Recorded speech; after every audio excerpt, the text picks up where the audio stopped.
बोलना बार-बार भूल जाता हूँ कि जैसे मान लो कि कोई भी बंदा है ₹5000 करे या ₹50,000 करे, जब भी वो एसआईपी करता है ना, ये ₹5000 ये बंदा है, एचडीएफसी मिड कैप को दे रहा है, ये ₹5000 तो इसके बदले में उसको एचडीएफसी मिड कैप ये पर्टिकुलर स्कीम उसको दे रही है यूनिट्स। उसके पास यूनिट जमा होंगे 200 243 यूनिट्स वो देंगे ₹5000 में। वो किस भाव से? ये ₹20 के भाव से उसको वो यूनिट्स दे रहा है।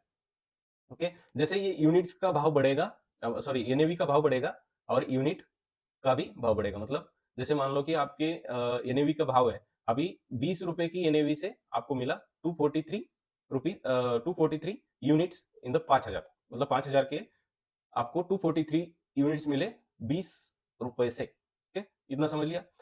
अभी इसी हिसाब से जैसे ये ₹20 का ₹19 हो गया, यहाँ पे इन्वेस्टेड अमाउंट हो गया आपका ₹10,000 और यहाँ पे आपका यहाँ पे एनएवी का प्राइस गिर गया। आपका जो इन्वेस्टेड वैल्यू है, वो भी कम हो गया। मगर यही चीज़ लॉन्ग टर्म में क्या हो जाता है, आपके पास जो यूनिट है अक्युमुलेट होते जाते हैं। जैसे मान लो कि यहाँ पे अभी कहीं पे भी एक बार रुक जाते हैं। ओके, यहाँ तक आपने कितने 41,000 इन्वेस्ट कर चुके हैं। 4,10,000 रुपए।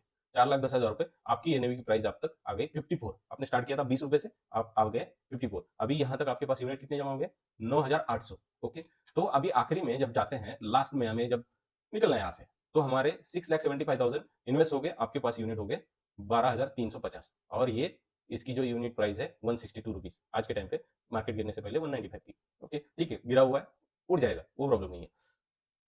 तो ये बात समझानी थी। तो ठीक है, अभी पॉइंट पे आ जाते हैं कि हम यहाँ पे एसआईपी करके हमने कमा लिए 67 लाख रुपीज़। ओके, अभी इसको हम एसडब्ल्यूपी में अगर जाएँगे, एसडब्ल्यूपी में अगर कन्वर्ट करते हैं, तो उसका क्या होगा? जैसे अभी ठीक है, अगर हम इन चारों को एक ही फंड में कन्वर्ट कर देते हैं, चारों को एक ही फंड में कन्वर्ट कर देते हैं। जैसे मान लो कि एचडीएफसी ने बहुत सॉरी एचडीएफसी मिड कैप ने बहुत अच्छा रिटर्न दिया था। चलो ठीक है, हमें ग्रीड आ गई, हमने सारा का सारा पैसा उसमें डाल दिया। अभी हमें बैक डेटा ही लेना पड़ेगा, आगे का तो मिलेगा नहीं। ओके, तो बैक डेटा के लिए हमने ये डेट सेलेक्ट की 2014 में स्टार्ट किया।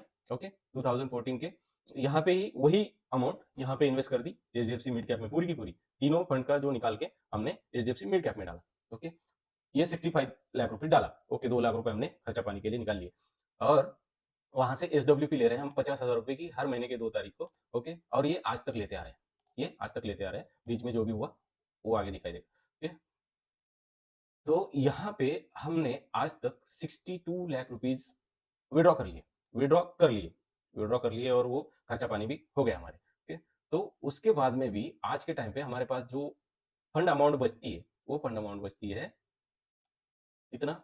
1,95,00,000 रुपीज। आपने डाला कितना? 65 लाख, निकाला कितना? 62 लाख और बचा कितना? 1.95 करोड़।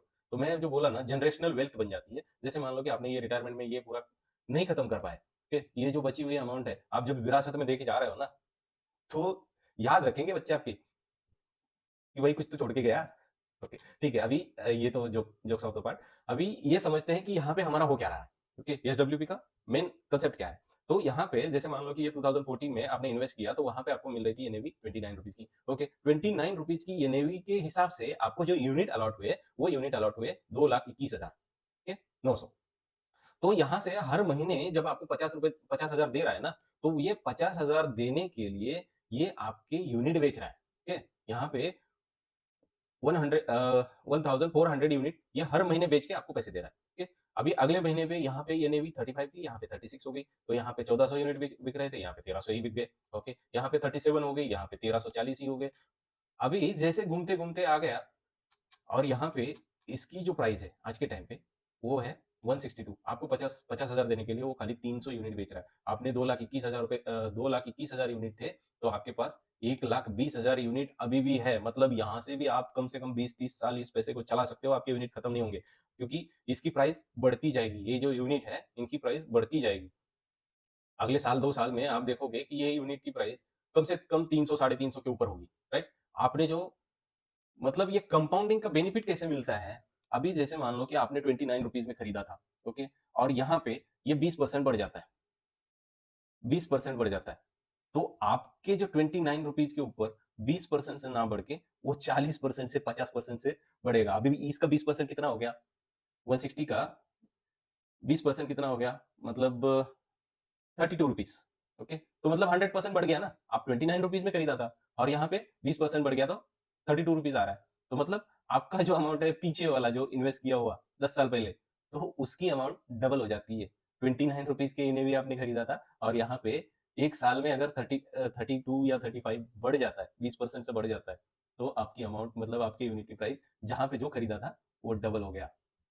तो ये होती है पावर ऑफ कंपाउंडिंग मतलब जितना दूर जाओगे, उतना ही पावर ऑफ कंपाउंडिंग का मज़ा मिलेगा मतलब